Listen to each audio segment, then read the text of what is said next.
Hello, YouTube. Welcome to Mercurial Astrology. I am your host, Tamarius, and in this video, I'm going to be providing you with some information on how to interpret a solar return chart.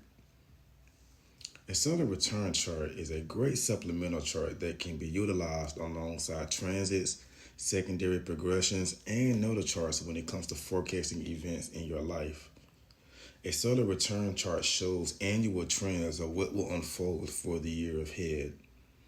A solar return chart is cast for the exact moment that the sun reaches the sign and degree that it was in when you were born, hence the term solar return. You read the solar return chart just as you would read a natal chart, but it must be read in tandem with the natal chart. This is because the solar return chart can only give what the natal chart promises. See, your solar return chart is only active for that particular year, while your natal chart is active for your entire life. I always use the birth location to cast a chart, regardless of where a person is currently residing. Some astrologers use the parent's current location. However, I have found that the former yields more accurate results. Now, because the solar return chart is basically a step above natal chart interpretation, it is a pretty good idea that you be well versed and have your foot pretty much solidly on the ground when it comes to natal chart techniques, meaning you should have a pretty thorough understanding of the planets, the housing, planetary combinations, as well as how to read a chart holistically. Sometimes in astrology, I think people get ahead of themselves and they jump into things prematurely. And this is definitely one of those things that takes time and a lot of practice. But without further ado, let's get started. So when you cast a solar return chart, the first thing you want to do is locate the rising sign on that solar return chart and then locate that sign on the natal chart. For example, if the solar return has Libra rising and Libra is on the natal third house cusp, that means that the third house is rising for the year, and thus the third house topics will be of added significance. The third house is about relatives, siblings, close friends, transportation, travel, documents, paper, and any planet in the natal third house will become important as it will color third house topics. For instance, Mars in the third house may highlight brothers or male relatives, and if Mars is afflicted, it can indicate accidents on the road. While Venus in the third house may highlight sisters or female relatives, and it also may highlight where you are traveling for pleasure, joy, or entertainment. It has also been noted that when the third house is rising, this is a year where people tend to relocate or change residence. I have also noticed this to be true when the fourth house is rising. And going along with the theme of houses rising in the natal chart, it is going to be an extremely important year when you find any of the natal angles rising in the solar return chart. Typically, if the same ascendant is rising, meaning if you are a Gemini rising and Gemini is rising in the solar return chart, this can indicate a memorable and momentous year focused on self and personal growth. When the midheaven is rising, this is also true, but it will also import topics of your career and your public life. Now, if the seventh house is rising, this can be indicative of a difficult year as it is the house that is polar opposite of your ascendant. And so sometimes it can feel like the entire world is upside down or against you. But the seventh house will also import relationships and open enemies to be a major theme of that year. And when the fourth house is rising, family, relocation, a new home, apartments, topics surrounding home, family, and secrets will arise. So this is my solar return chart. It was casted in 2023, but it was in effect for most of 2024 because I have a late birthday. So I'm going to demonstrate the delicate balance and dance between the solar return chart and the natal chart and how to read them together. So the first thing I noticed is that Scorpio is rising. And In my natal chart, Scorpio is on the fourth house cusp. So what that means for me is that the fourth house is rising for the year. So topics such as family, residence, home life, and foundation are going to be essential themes for this year. And in my natal chart, the sun is in the fourth house and is the ruler of the first house. And the planet that rules the first house is the most specific indicator for the person. So the sun is representing me. So by virtue of the fact that the house which contains the chart ruler is rising, that demonstrates that this is going to be an important, momentous year for me that is going to be focused on personal development, myself, my temperament, my appearance. Those things are going to be very much so important, more so than in other years. And the fourth house rising rings true for me because this was the year that I did get an apartment. I got a new apartment, and as I stated earlier, when the third or fourth house is rising, that can denote a relocation. So I relocated. Well, I didn't really relocate. I more so was going to relocate and go back home, but I ended up getting a job offer that prompted me to stay where I was attending school. And so that is demonstrated by the fact that the sun in the solar return chart is in the first house based on the 5-degree rule. The 5-degree rule basically states that if a planet is within 5 degrees and in the same sign of the next house cusp, we give that planet to that house. So in this solar return chart, we see that the sun is in the first house and it is ruling the 10th house. And the 10th house represents jobs, career. And so I ended up relocating to a new apartment because of a new job offer. Now in the natal chart, Chiron is joined to the fourth house cusp, and Chiron can deal with displacements and problems. And so because this job was somewhat unexpected, I ended up allowing my lease to basically terminate because I was expecting to move back home. So when I was offered this job, I still had to move, but I didn't quite have a place to stay. So I was traveling back and forth from my hometown and the city in which I have a job. And so I was kind of displaced for a while, and that kind of was somewhat of a stressful situation because it was a lot of driving, it was a lot of moving back and forth, and it just caused me to feel somewhat unsettled. But I did end up getting an apartment relatively quickly. But once I got that apartment, which I am currently still in, I ended up having some issues with rodents. So there was, unbeknownst to me, I moved into an apartment that had a problem with mice. So that was something that really shook me to my core. I don't like mice. I think that they are ugly. And I just am not a fan. I'm not a fan. And, and it's not even that. It's the fact that they are destructive and they can be very disgusting. But I thought that was rather interesting because Chiron can deal with strange, unusual circumstances that kind of make you feel uncomfortable.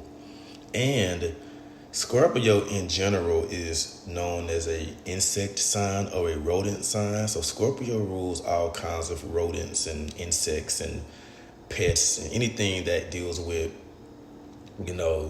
those little creatures that we don't like. Some of us like them. I don't, but that's Scorpio. Now, another thing that we look at in the solar return chart is the first planet that is going to cross over the ascendant. So the first planet that is going to rise. So the sun has already risen in this chart. The next planet that is going to rise is going to be Mars. And so I'm going to be looking at Mars right now. So Mars is the ruler of the ascendant because Mars rules Scorpio, and Mars is in its own sign of Scorpio. So Mars is in a very strong position in this chart because it is in the sign of its domicile, and it is accidentally dignified by being in the first house. Now, Mars is the universal ruler of work, courage, work, and energy.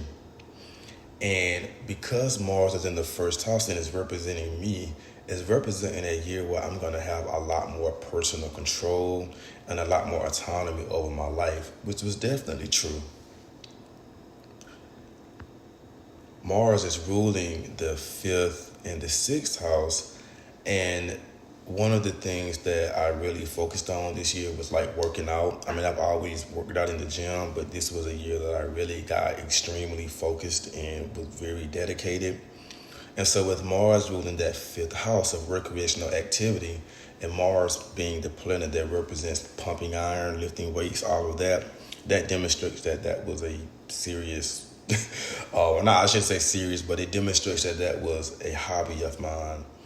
And Aries is also on the sixth house cusp, and the job that I ended up obtaining was a job that is in the healthcare industry. So I work as a healthcare administrator, and that particular, and I believe that is represented by Mars ruling that sixth house. Now, when I go to the natal chart and look at Mars, Mars is in the whole sign sixth house and is ruling the fourth and the ninth. And Mars is joined to the planet Venus, which is ruler to the third, which is the ruler of the third and the 10th. So putting this all together, Mars is in the sixth house representing work and healthcare. And Mars is ruling the fourth house of home and the ninth house of travel and relocation. So Mars is doing a pretty great job of describing my job, because my job does require a great amount of traveling. Like, I basically work for the state and I have to travel to all of these different counties within my district. And so the ninth house in my natal chart being pulled into this makes a lot of sense. And the fact that Mars is connected to Venus in my natal chart, and Venus is ruling the third and the 10th house. The third house has to deal with travel and movement, and the 10th house has to deal with job. That is also showing it is also showing me kind of like working in a job that requires me to travel, and is also dealing with healthcare. And Mars is in a natural square with the moon, and moon square Mars in general can deal with separations from your home life, so, or a new home, a new residence.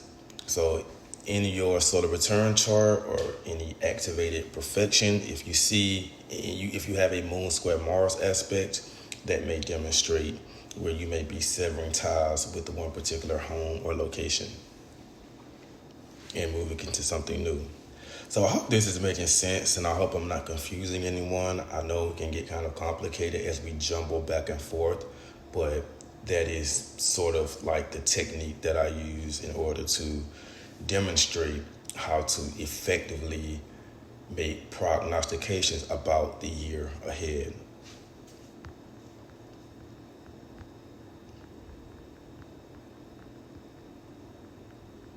Now, Mercury is also in the first house, and Mercury is the universal ruler of transportation, administration, and relocation. So this is once again showing the theme of travel, movement, and relocation, and that was a major theme for me this year. Being that the first house represents me,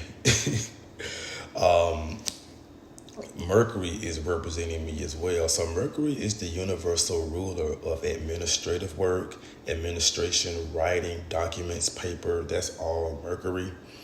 And so Mercury being in the first house represents me taking on that title of being, it's me taking on that mercurial title of being a healthcare administrator. And I think it's also worth mentioning that I am finishing up my degree in health science. And so this was a year that involved a lot of learning. As I approach the finish line, I am taking more rigorous courses in college. And so I am definitely in a space where I'm doing a lot of learning and I'm doing a lot of educating. when it comes to like having to teach people at my job due to my line of work, but also me learning due to that being necessary in order to graduate college. And in my natal chart, Mercury is in Sagittarius, just like it is in the solar return chart. I don't really have much to say about that because Mercury is either going to be in the sign before the sun, the sign of the sun, or the sign right after the sun. So Mercury really isn't going to vary too much, but because it's in the first house, it's definitely very, very important. Next, I like to see if any planets or angles are at the very beginning or end of a sign. And this takes us right back to Mercury. So Mercury is at the beginning of Sagittarius. It's at the first degree.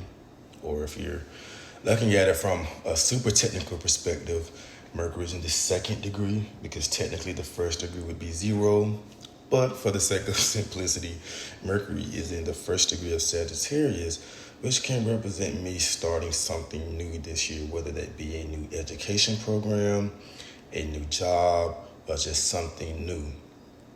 Moving into a new apartment, moving into a new anything. So I know that something was new this year because Mercury is in that sign at the beginning of Sagittarius. And when I look at the angles, the 4th house and the 10th house are at the 28th degree of Aquarius and Leo respectively, which can indicate something dealing with my home life coming to an end. And so that is dealing with me relocating.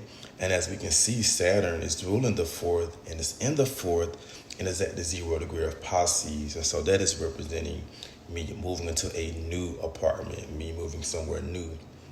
The next step would be to talk about the repeating aspects, meaning aspects that occur in the natal chart and are repeated in the solar return chart.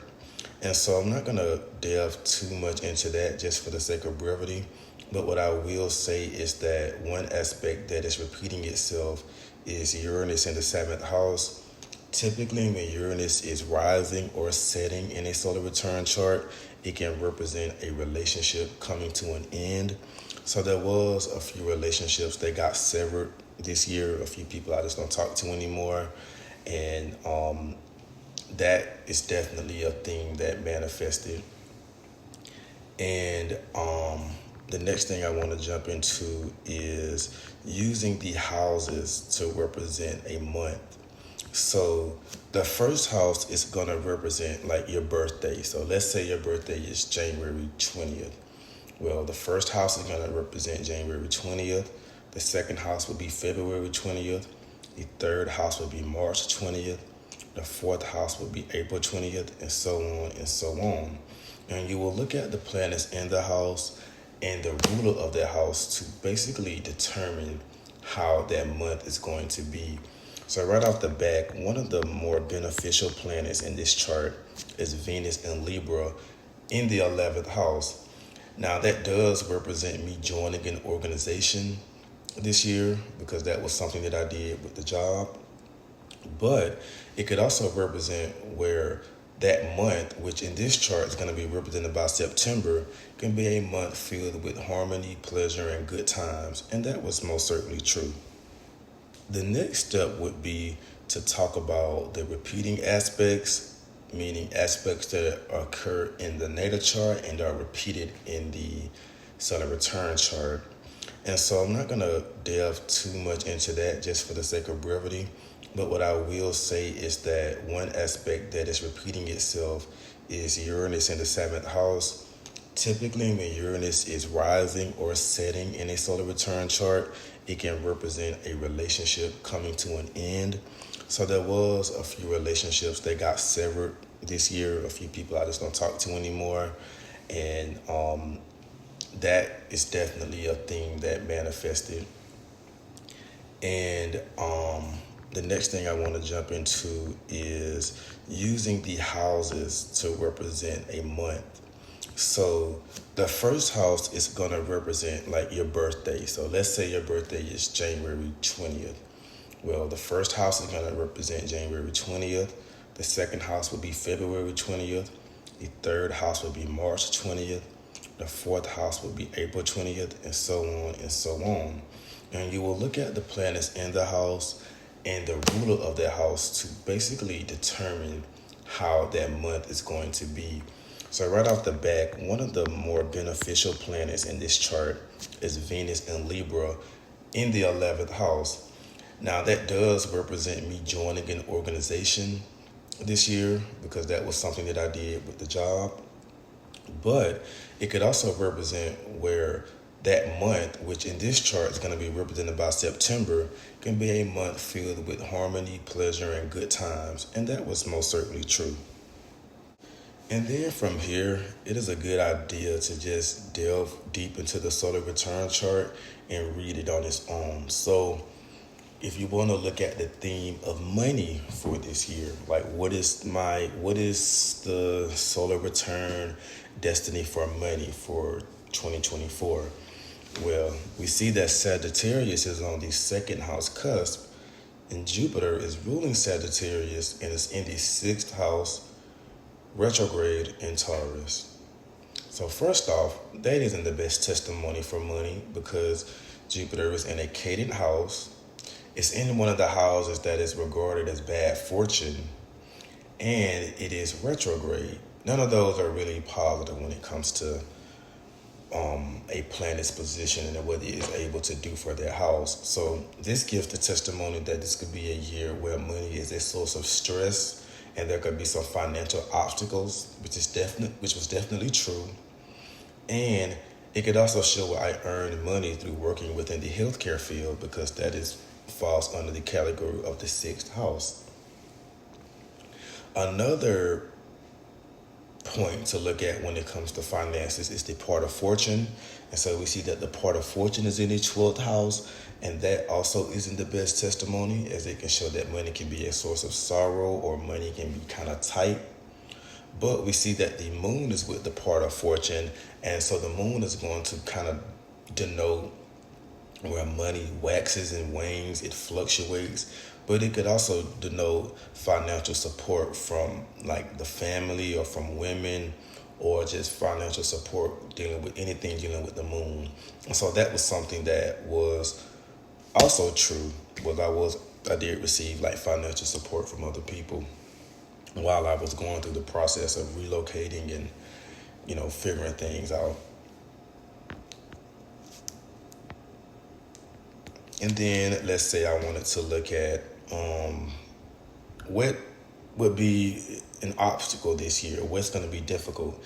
I will look at the house that contains Saturn, and that would be the fourth house. And I already mentioned how, the home life, the family life, the domestic life was somewhat turbulent this year due to relocating and then thinking I have my apartment and then it being kind of a place where rodents decided that, hey, I like it here too. And Saturn does rule rats and mice, so that's very much so a direct testimony right there. And yeah, so there's obviously a lot more that could be said about this solar return chart. I could sit here for hours and talk about things that I see in this chart, but I just wanted to give an overview of how I would approach reading a solar return chart. And hopefully some of you all found this, or hopefully all of you found this video informative and insightful and are able to apply some of these techniques to your practice when it comes to reading charts for either yourself, clients, friends, or family. So if you like this video, please give me a thumbs up. If you haven't already done so, subscribe. And until then, next time.